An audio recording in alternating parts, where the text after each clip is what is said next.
आखिर समाजवादी पार्टी के सांसद को मारना कौन चाहता है? समाजवादी पार्टी के अध्यक्ष अखिलेश यादव पर हमला कौन करना चाहता है? ये सवाल इसलिए दर्शकों कि आए दिन कोई न कोई सेना समाजवादी पार्टी के नेता या कार्यकर्ता पर दिन दहाड़े टायर फेंक रहे हैं, घर में घुसकर हमला कर रहे हैं, और जब वहां के प्रशासन से सवाल पूछा जाता है तो फिर कोई कार्रवाई क्यों नहीं हो रही है? करनी सेना का एक नाम आ रहा है। इन्हें गुंडों से नवाजा जा रहा है कि इनके गुंडे सड़कों पर खुलेआम गुंडागर्दी कर रहे हैं। करनी सेना हालांकि इन चीजों के लिए जानी नहीं जाती है, लेकिन इन्हें क्या इस्तेमाल किया जा रहा है? अगर किया जा रहा है तो करनी सेना खुलकर उन्हें बता देना चाहिए कि हम साफ सुथरे लोग हैं, हम हिंसा करने वाले लोग नहीं हैं, हम गुंडा करने वाले लोग नहीं हैं, हमारा इस्तेमाल किया जा रहा है। और ऐसा नहीं है तो फिर वो सांसदों पर हमला क्यों कर रहे हैं? क्योंकि डिम्पल भाभी, अखिलेश यादव, चाचा शिवपाल और खुद जिन पर हमला हुआ है, कई बार हुआ है, आगरा में, अलीगढ़ में, यूपी के कई जिलों में, रामजी सुमन लाल पर उन्होंने खुद बताया कि हम पे हमला क्यों हो रहा है। अगर उनको कोई परेशानी है, दुख है, तो आकर बातचीत करें, लेकिन हिंसा का रूप क्यों अपना रहे? और प्रशासन क्या कर रही है? योगी जी का पुलिस क्या कर रहा है? सबसे बड़ा सवाल है। गोरखपुर से आते हैं शर्मा जी मेरे साथ मौजूद है, लगातार सवाल पूछ रहे हैं और ये भी पूछ रहे हैं कि हमला करने वाले आखिर कौन है? क्या वो गुंडे हैं? गुंडे हैं तो सलाखों के पीछे क्यों नहीं है? सबसे बड़ा सवाल, आखिर क्यों समाजवादी पार्टी के सांसद पे हमला हो रहा है? निश्चित रूप से हमारे समाज में, हमारे संविधान में, लोकतंत्र में हिंसा का कोई भी स्थान नहीं है। और जो हिंसा करने पर उतारू है करनी सेना के लोग, आपको बता रहा हूँ, समाज के अच्छे लोग नहीं हैं, गुंडे हैं, लफंगे हैं, जो हिंसा का मार्ग अपनाना चाहते हैं और हिंसा का मार्ग अपना रहे हैं। करनी सेना जो सुमन है, मेंबर ऑफ पार्लियामेंट है और राज्यसभा के सांसद हैं, सपा के सांसद हैं, अखिलेश जी सपा प्रमुख हैं, पूर्व मुख्यमंत्री हैं, उनके ऊपर जानलेवा हमला करने तक करनी सेना उतारू है, जिसको हमारे सभ्य समाज के लोग मान्यता नहीं देते हैं। आपको बताऊं, उत्तर प्रदेश के मुख्यमंत्री श्री आदित्यनाथ जी करनी सेना के लोगों को खुला संरक्षण दे रहे हैं। इसका मतलब है कि आगरा में जो लाखों की भीड़ जुटी और जिसमें लाठी, बल्लम, फरसा, आग्नेयास्त्र, राइफल, ये लोग लेकर के और लाखों की संख्या में जुटी, तो उत्तर प्रदेश की सरकार या योगी आदित्यनाथ की सरकार क्या कर रही थी? चलिए मैं उन पे सवाल आऊंगा। करनी सेना के बारे में भी हमने थोड़ा पढ़ा, राणा सांगा के बारे में पढ़ा। दर्शकों, वो तो ऐसे नहीं थे, बड़ी सादगी मिजाज के लोग थे, उन्होंने तो हिंसा से हमेशा दूर रहते थे। लेकिन सवाल ये है कि सपा के सांसद को क्या जरूरत थी राणा सांगा को गाली देने का? सबकी आस्था मान रहे थे, तो सदन के अंदर जो किया उन्होंने, कह रहे हैं कि उसी का ये पलटवार है, उन्हीं का ये प्रकोप है, उन्हीं का विरोध है, इस वजह से हो रहा है। देखिए, मैं इसीलिए कह रहा हूँ कि जो करनी सेना है वो भारतीय जनता पार्टी के इशारे पर काम कर रही है और उनके गुंडे और लफंगे हैं, लोफर हैं। करनी सेना जो राजस्थान में बनी है वो ऐसे लोग चीजों से दूर रहते हैं, वो झगड़ा तूफान नहीं करते हैं। लेकिन उनको आस्था को ठेस तो पहुंचाया गया ना चाचा? कोई आस्था को ठेस नहीं पहुंचा। को क्यों बोला गया? मैं बता रहा हूँ कि ये सरकार वर्तमान जो 2014 से सरकार में है, यह लोग वर्तमान की बात नहीं करते हैं कि इनकी नीतियां क्या कर रहे हैं, देश हित में, जनता के लिए क्या कर रहे हैं।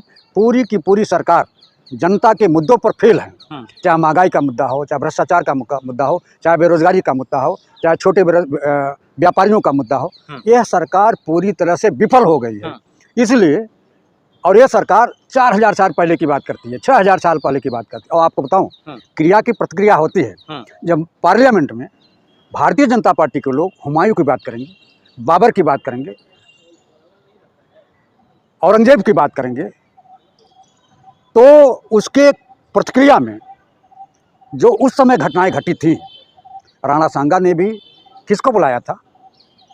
एक मुस्लिम बादशाह को बुलाया और इन्हीं से लड़ने के लिए। इतिहास को लेकर आज के जमाने में गुंडागिरी करेंगे? क्या सांसद महोदय की जिम्मेदारी नहीं है कि माफी मांग ले, बच्चों को समझाए? अगर कोई बच्चा सड़कों पे आ गया है, कोई मान लीजिए ऐसा करतूस लिए हुआ है जिससे हमला हो सकता है, हिंसा हो सकती है, उनको समझाना भी तो चाहिए, माफी मांग लेते। एक बात बताइए, आदमी कैसे समझावे? जब आप उनके घर पर चढ़ गए, बंदूक लेकर के चढ़ गए, बम लेकर के चढ़ गए, तो आप क्या बताओ? आप समझा सकते हैं ऐसे लोगों को जो फिरका परस्त हैं, जो सांप्रदायिक सद्भावनाओं को बिगाड़ने का काम कर रहे हैं, जो दबंगई और लफंगई कर रहे हैं? उनको कोई समझा सकता है क्या? योगी पुलिस है ना सर, फिर दिक्कत क्या है? योगी पुलिस जैसे हम कांग्रेस के लोग हैं, अगर धरना प्रदर्शन करते हैं तो सज्जन लोगों के लिए भारतीय जनता पार्टी की पुलिस काम करती है, योगी पुलिस काम करती है।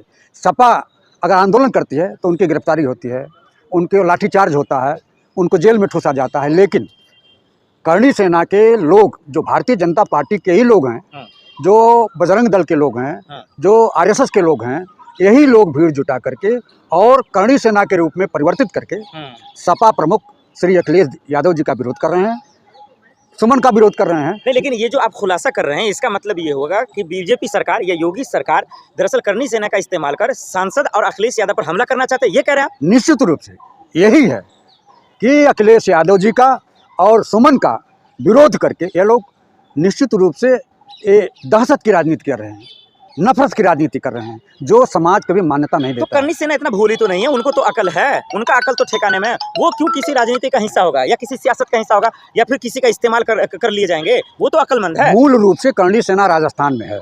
उत्तर प्रदेश में तो समाज के गुंडे हैं, लफंगे हैं, लोफर हैं, जो बजरंग दल के कार्यकर्ता हैं, जो राष्ट्रीय स्वयं संघ के कार्यकर्ता हैं, वो लोग जाकर के वहाँ विरोध कर रहे हैं। उसमें करनी सेना मुख्य रूप से, मूल रूप से नहीं है। लेकिन सर इसमें योगी या योगी पुलिस या बीजेपी की क्या गलती है? जब भी कोई घटना होता है आप लोग आरएसएस को गाली देते हैं, आज करनी सेना को दे रहे हैं कि सब बीजेपी ही करवा रही है, मोदी सरकार या योगी सरकार करवा रही है। देखिए आपको बताऊं, गांधी जी इस देश की आज़ादी अहिंसा के मार्ग पर चल करके इस देश की आज़ादी हासिल किए थे। और हत्या किसने किया? आरएसएस का आदमी हत्या किया। तो इन लोगों का शुरुआत ही राजनीति रहा है। जो पार्लियामेंट में एक बसपा के मेंबर ऑफ पार्लियामेंट थे, भारतीय जनता पार्टी के एक सांसद जो हमारे संविधान के विरुद्ध बोलता है। तो बीजेपी ने कार्रवाई की ना सर, लेटर लिखा ना, माफी मांगने के लिए बोला गया ना। आप बताओ, जिनके खिलाफ कार्रवाई होनी चाहिए, जिनको जेल में जाना चाहिए, उनको लेटर लिख रहे हैं, वो माफ़ी मांगे। किस चीज़ का माफ़ी मांगे? क्या विधुड़ी ने माफ़ी मांगा? बीजेपी ने डांटा ना सर, बीजेपी हाईकमान ने एक्शन लिया ना।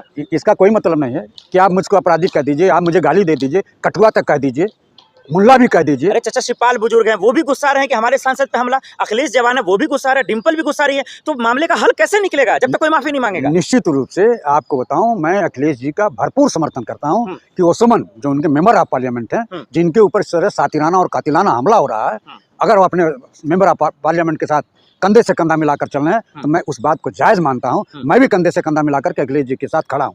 आखिर में ये बता दीजिए कि क्या ये जो सांसदों पे हमला हो रहा है, नेताओं पे, अखिलेश यादव, डिम्पल, ये समाजवादी पार्टी के नेता कार्यकर्ता पे क्या इलाज है? क्या योगी जी को एक्शन नहीं लेंगे? क्या ऐसे खुला छूट छोड़ देंगे? निश्चित रूप से योगी का मौन समर्थन है। इसीलिए कि जब लाखों की भीड़ आगरा में जुटी तो 1 किलोमीटर दूरी पर योगी आदित्यनाथ आगरा में मौजूद थे।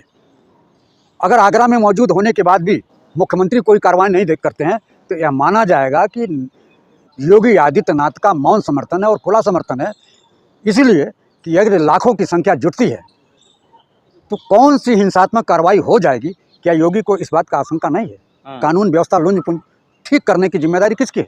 उत्तर प्रदेश के मुख्यमंत्री की। और उत्तर प्रदेश का मुख्यमंत्री लफंगई को प्रोत्साहन देता है, आवारापंथी को प्रोत्साहन देता है। इसका मतलब क्या है कि योगी आदित्यनाथ अपराधियों को, लफंगों को, गुंडों को, मवालियों को खुला संरक्षण दे करके सपा के खिलाफ माहौल बनाने का जो प्रयास कर रहे हैं वो सफल नहीं होगा।